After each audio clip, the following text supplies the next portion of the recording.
Assalamu alaikum and good afternoon, grade 1. How are you all doing? Good, that's very great. Yes, I'm also good. Alhamdulillah. Thank you. Welcome to your computing class. In today's class, also, we will be continuing with the scratch. So, hopefully, inshallah, we will cover this unit and this week, and then, inshallah, from next week onward, we will be working on a new topic, a new thing, right? So let's quickly revise what we have learned so far in the scratch and then we will move forward. So tell me what you have learned so far. Yes. Okay, Scratch is a programming language for kids. Wonderful. Then what we have learned on the Scratch. How we can start that. Okay, what else? Green flag means start, right? Okay, then we have learned about different sprites. What are sprites? Sprites are basically pictures on the Scratch, right? Okay. So are we supposed to work with the same sprite throughout the life? No, this is not the case. We can change the sprites for us, right?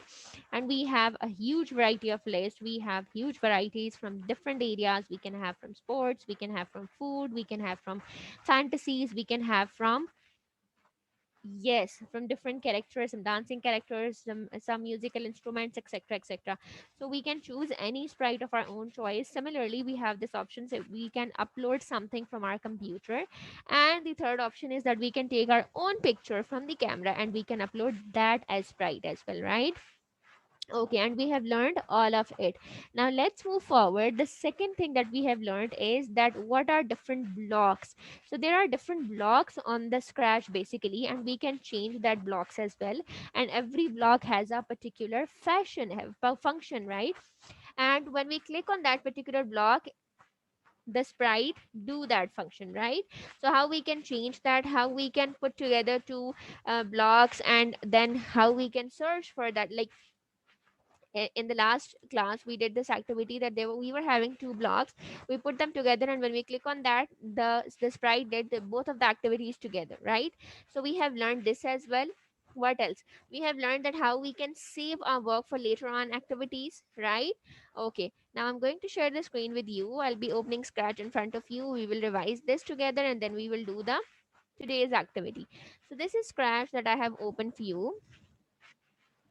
Now, in this, basically, let's first revise how to change. This is the sprite and how we can change it by clicking on this. Wonderful. Then over here, we have different options, and whichever I want to use, let's say in today's class, I want to work with this dog, this blue dog. So I have choose this as my sprite. Now I want the previous one to cancel. So I'll delete this one. Now I have this dog as my sprite. Now the blocks that I want is I'll start with go to random positions. Then I'll say that the next is I'll say that play sound. So I'll put them together. And the third is I'll be saying that mm, turn. Okay. So these are the three blocks that I have. Now let's say if I click on this, it will go to random positions. It will play the sound and then it will turn as well. See, it is going to random positions, it is playing the sound, and then it is turning as well, right? So all of these functions are basically doing together.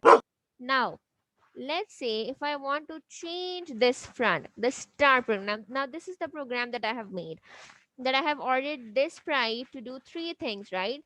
Now I want to change this start function. I don't want to get the program start with this that go to random position. So what I'll be doing, how I can change this, I'll bring another one over here and I'll put it over here. I want to remove this one, so I'll take this. Now see, I have changed this. Or similarly, if I want to put it over here like this, see, now let's click on this. Move 10 steps, play sound, and then turn, and then go to random positions. Now see, it is moving 10 steps as well. Now it is doing all the functions together. So what we have learned that how we can change the start function. Previously it was starting from go to random position. Now I have changed it to move 10 steps, right? So how we can change that block or how we can add new block to it, That is the new activity that we have learned today. Now, what I want all of you is to please open the Scratch. First, quickly revise the things we have learned so far. Change the sprite, work with different blocks, and then do this. First, set a program for you. Then change the starting block and then see that whether it is working or not. If you have any confusion, let me know. Okay, hurry up. Do it. So, is it working for you, Amna? Yes. Okay, great. Yes, is it working for you, Alize? Wonderful. What about you, Maham? Are you not working? What happened? Okay, share your screen with me. Show it to me. What's wrong? Okay. So, yes, Abdullah. Done? Okay, class. So that was all for today. What we have learned that how we can add a new block to the program. Do revise and practice it at your home and let me know if you have any confusion. I'll be seeing you tomorrow. Take care. Allah Hafiz.